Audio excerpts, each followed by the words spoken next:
రాజ్యాంగానికి వ్యతిరేకంగా పనిచేసే బీజేపీ పార్టీని ఓడించాలన్నారు చెన్నూరు ఎమ్మెల్యే వివేక్ వెంకటస్వామి. పార్లమెంట్ ఎన్నికల సందర్భంగా మంచిర్యాల జిల్లాలోని ఇందారం ఓసీపీలో సింగరేణి కార్మికులతో కలిసి గేట్ మీటింగ్ లో పాల్గొన్నారు. సింగరేణి కార్మికులను బీఆర్ఎస్ మోసం చేసిందని ఆరోపించారు. సింగరేణి అభివృద్ధి కాంగ్రెస్ పార్టీతోనే సాధ్యమన్నారు చెన్నూరు ఎమ్మెల్యే. పెద్దపల్లి కాంగ్రెస్ ఎంపీ అభ్యర్థిగా బరిలోకి దిగిన గడ్డం వంశీకృష్ణను భారీ మెజార్టీతో గెలిపించాలని కోరారు. ప్రచారంలో టీజేఏసీ అధ్యక్షుడు ప్రొఫెసర్ కోదండరాం, మాజీ ఎమ్మెల్సీ వెంకట్రావు, ఏఐటీయూసీ నేత వాసిరెడ్డి సీతారామయ్య, సీనియర్ జర్నలిస్ట్ మునీర్ పాల్గొన్నారు. కుంభకోణం చేసిండు కేసీఆర్ ఏమో ప్రజల కోసం పనిచేయలేదు. కార్మికులకు ప్రత్యేకంగా ఏదైతే వారు వాగ్దానాలు చేస్తున్నారో అన్ని కూడా మర్చిపోయినాడు. ప్రధానమంత్రి మోడీ గారు మన పెట్రోల్ ధర 60 రూపాయలు ఉండే. రిలయన్స్ అంబానీకి ఒక పెద్ద రిఫైనరీ కంపెనీ ఉంది గుజరాత్లో. ఎందుకంటున్నానంటే ఇది భారతదేశంని గుజరాత్ కుటుంబమే అయిపోయింది. కేవలము గుజరాతీలోకే పని జరుగుతుంది. వారి రిఫైనరీ మంచిగా నడవాలని చెప్పి పెట్రోల్ ధర 100 రూపాయలు చేసిండు మోడీ గారు. తర్వాత పారిశ్రామికవేత్తలు మనకైతే ₹1 బెనిఫిట్ కూడా రాలేదు. రుణమాఫీ చేయలేదు రైతులకు. కాంగ్రెస్ ప్రభుత్వంలో ఉన్నప్పుడు 2009లో అందరికీ 70,000 కోట్ల రూపాయలు రుణమాఫీ చేయడం జరిగింది.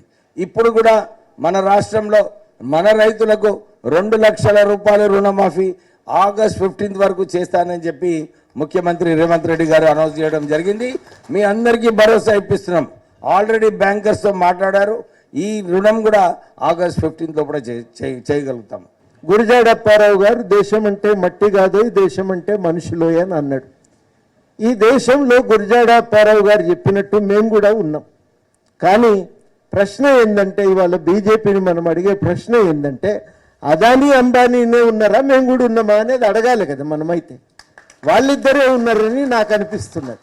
నాకెందుకు అనిపిస్తున్నదంటే, అదానీ ఆస్తి 25,000 కోట్ల నుంచి ఎంత ఉండే 2014లో 25,000 కోట్లు. ఇవాళ అదానీ ఆస్తి ఎంత? 7.5 లక్షల కోట్లు. ఎట్లా పెరిగే? మీది కూడా పెరిగిందా? 100 రెట్లు 200 రెట్లు పెరిగింది. నాకున్న 10,000 అన్నా అయిందా అనేది వాళ్ళ మనం అడుగుతున్నటువంటి ప్రశ్న. రెండో విషయం ఏంటంటే, అంబానీ ఆస్తి కూడా పెరిగింది. ఆయనకు 1,50,000 కోట్లు ఉండే, ఇవాళ 7.5 లక్షల కోట్లు సంపాదించుకున్నాడు. ఎందుకు సంపాదించుకోగలిగినరు?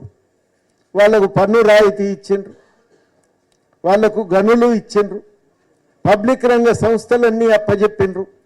మోడీ ఎక్కడ పోతే అక్కడ విమానంలో ఆయన వెంట కూర్చోబెట్టి తీసుకుపోయిండు.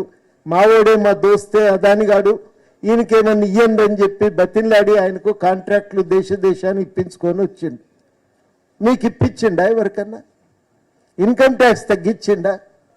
చేయలే కదా. ఇది మనం ఇలా అడగవలసినటువంటి ప్రశ్న. మేము కూడా పౌరులమైతే మాకేం దక్కింది అనేది మనం అడగవలసిన ప్రశ్న. చాలా విచిత్రం ఏంటంటే, ఈ 10 సంవత్సరాల కాలంలో మన ఆదాయం తగ్గింది, మన మీద పన్నులు ఎక్కువైనాయి. మన సింగరేణి కాపాడు కోసం డబ్బులు ఇప్పించడం కానీ, ప్రభుత్వంతో కొట్లాడడం కానీ, తెలంగాణ కోసం కొట్లాడడం కానీ, ఇవన్నీ కూడా చేసినటువంటి కుటుంబం ఇది. ఆ పిల్లవాడు కూడా చాలా యాక్టివ్, చాలా ఆయన వంశీ మనకు వస్తే, రంగంలోకి వస్తే మనకు ఆయన గురించి తెలుస్తుంది.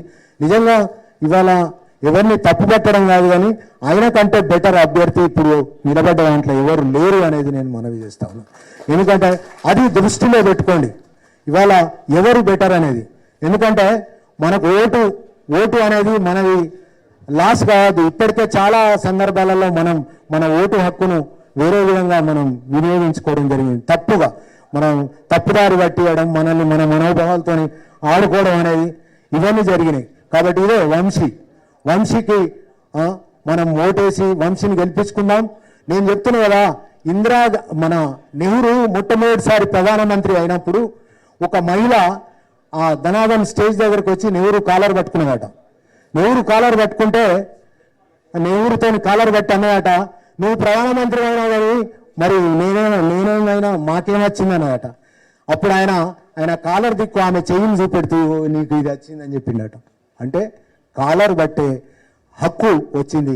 మనకు వంశీని గెలిపిస్తే ఇదే కాలర్ బట్టే హక్కు మనకు ఉంటుంది అని చెప్పేసి మీకు మనవి చేస్తూ, రోషయ్య గారు ముఖ్యమంత్రిగా ఉన్నప్పుడు తాడి చెల్లట్టు మనకు కావాలని కొట్లాడినాం, మనకి ఇచ్చారు.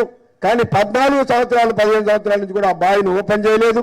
ఇప్పుడు ఆ బావిని ఓపెన్ చేయడానికి పర్మిషన్స్ తీసుకుంటున్నారు. తొందరలో మనకు ఆ బావి స్టార్ట్ అవుతుంది. ఇట్లా ఒక 4-5 బావిలు వస్తే మన సింగరేణికి 10-15 సంవత్సరాలు భవిష్యత్తు ఉంటుంది. కాబట్టి కొత్త బావులు రావాలి, ఇన్కమ్ ట్యాక్స్ సమస్య పరిష్కారం కావాలి, సొంత ఇంటి పథకం కార్మికులకి కావాలి. దీన్ని మీరు హామీ ఇస్తే మేము తప్పనిసరిగా ముందు నిలబడి మేము కూడా కార్మికులందరికీ చెప్తామంటే వారు హామీ ఇచ్చారు. కాబట్టి ఇవాళ అన్ని బావుల మీద కూడా చెప్తున్నాం. కార్మికులందరూ కూడా ఇవాళ ఎవరు ఏ రాజకీయ పార్టీలో ఉన్నా ఎక్కడున్నా కూడా ఈసారి మనం వంశీకృష్ణ గారిని గెలిపించుకోవడానికి చెయ్యి గుర్తుకు ఓటు వేయడానికి అందరూ కూడా సిద్ధంగా ఉన్నారు. మరి బొగ్గు గాని కార్మికులకు ఎవరు కూడా పెన్షన్ ఉండేది కాదు. దిగిపోయిన తర్వాత ఇంటికి వెళ్ళిపోవటం, తినడానికి తిండి ఉండేది కాదు.